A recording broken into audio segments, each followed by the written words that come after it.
oblige by doing his address now. Thank you very much.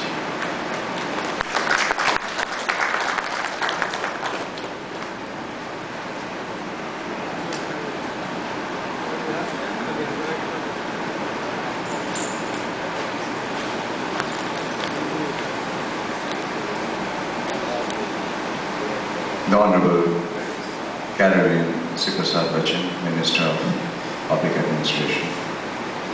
The Honorable Nila Khan, Deputy Speaker of the House.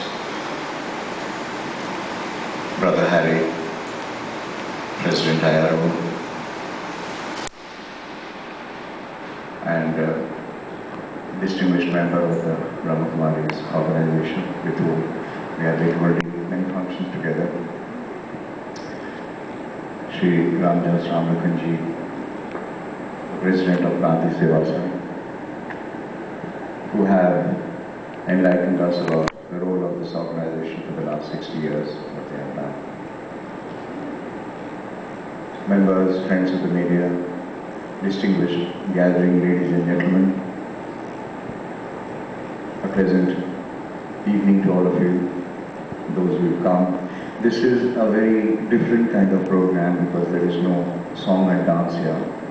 There is just a few thoughts which are being shared on the dais, thoughts which emanate from this person whom we all revere, whom we all know,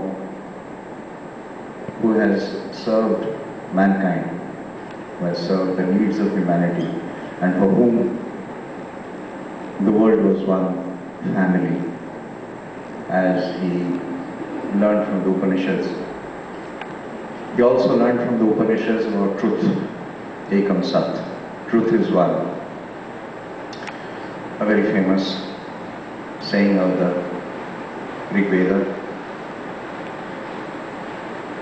Ekam Sat Vipra Vaudha Vadanti. Truth is one, and wise people say many different languages.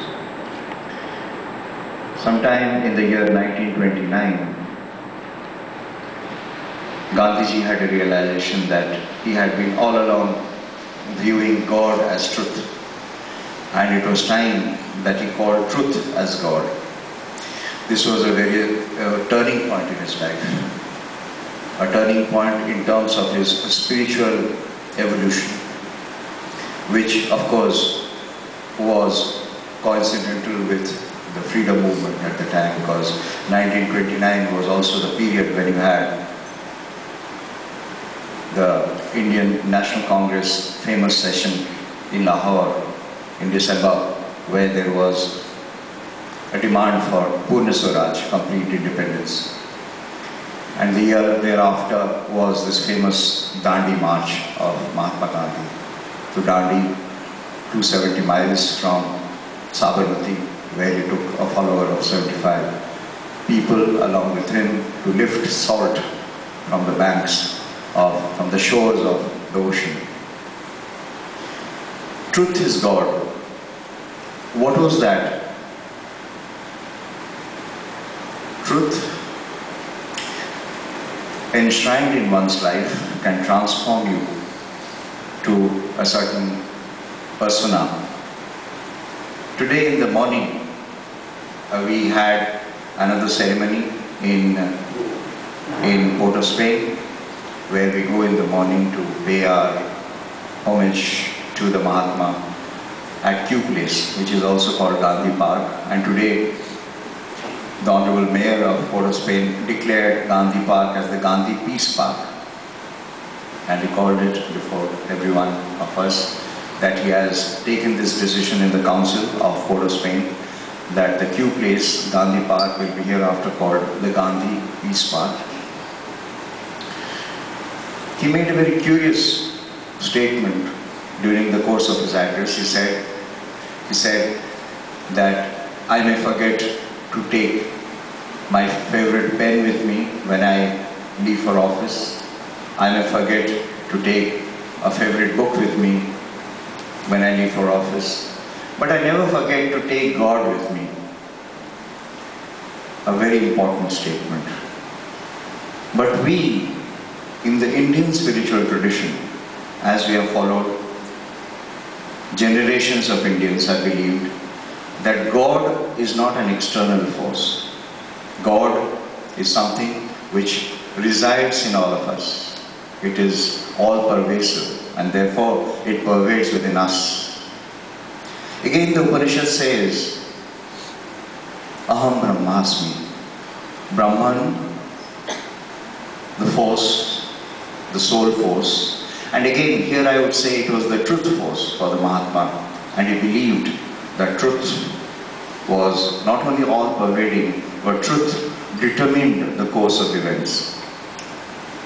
In his famous autobiography, Experiments with Truth, which was just around that time, it was published just around time, it was a series of articles which he was writing to a Gujarati journal, and he compressed all that and brought out with his autobiography. He speaks about truth, how he came face to face with truth at every step, at every turning point of his life. That was truth which was determining his actions. There were two factors. One was, of course, the circumstance, the historicity, the historical circumstance in which India was passing that time, that Gandhiji was propelled onto the national stage after coming back from South Africa. Not as a hero, though he returned as a hero from South Africa, no mean achievement. But then he plunged deep into the ethos of India by traveling all over India. Champaran movement of the peasants in Bihar was a limited success. He had just been locally known as somebody who had come from South Africa. He used the same techniques of what he did in South Africa, and he brought some kind of a succor to the peasantry of Champaran. But that was not enough for him. He moved throughout the length and breadth of the country to understand, to feel the pulse of the people. And the people for him were those people who were the deprived, marginalized masses, and most of all, the people who had been condemned by the so-called higher caste to inferiority in life, in vocation. They were called a damning phrase of achut, means you cannot touch. They are so-called untouchables. But Gandhiji lifted them overnight by calling them Harijans. Harijans literally translates to people of Hari, of God. And he said, again the same pervasive truth, that what is truth within me is also truth within the lowest of the low. Is also truth which is pervading within the heart and soul of the poorest of the poor in our land. Gandhiji led the masses. Till then, the Congress party, who he was encountering, the leadership of the Congress party, was some kind of a garden party. It was an elitist party. It was a party of educated people.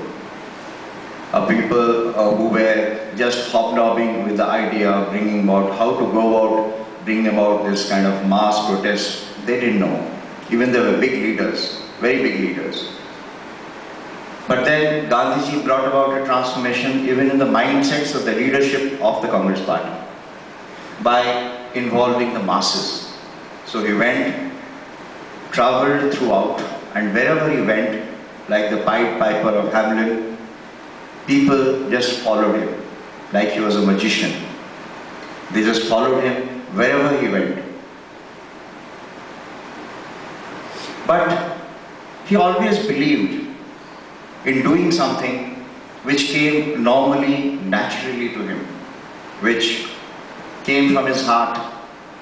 Of course, he has faltered many a time. And when he has faltered, the best thing he has done is to go into silence, as Brother Harry was saying, to go into silence and not speak, or fast. That was his technique of self-abnegation, his technique of torturing himself for some punishment he was giving to himself of having done something wrong. And he always says that my life is my message, that You hear about whatever I am, that is me. Gandhiji's 79-year life, there is not a single moment of his life which is not known to us. Right from the time he was born, till the time he was martyred, each and every single moment is known to us, to historians, to politicians, to sociologists, and everybody has drawn inspiration in their own individual way about the extraordinary achievements of this person. Great world leaders have sought inspiration from him and brought about tremendous transformation in their individual societies. He has been a transformational source of transformation for the world at large.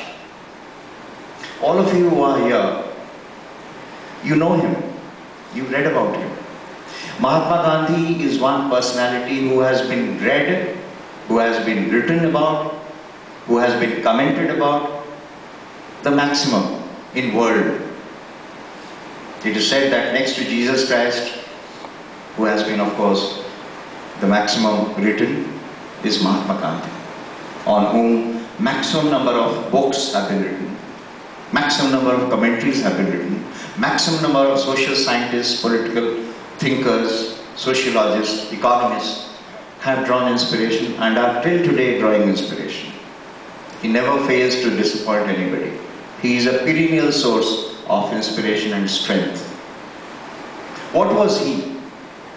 He was not an enigma. He was not a surprise. He was a very matter-of-fact person. He lived his life, a very full life, though he could have lived a little longer had he not been prey to the bullets, the 3 bullets of the assassin, which felled him to the ground while he was walking to his prayer meeting, his daily prayer meeting. He could have lived a little longer, but times were bad at that time. India was boiling with communal rage. He was trying to pacify that. When India was getting independent, he was very sad. He was extremely sad. This person who fought all his life for the freedom of his country was the saddest person when the country eventually became free. Because he didn't want that the country should be partitioned on communal lines, that there should be a scar across the Indian subcontinent dividing this into 2 countries on the basis of religion. He didn't like it.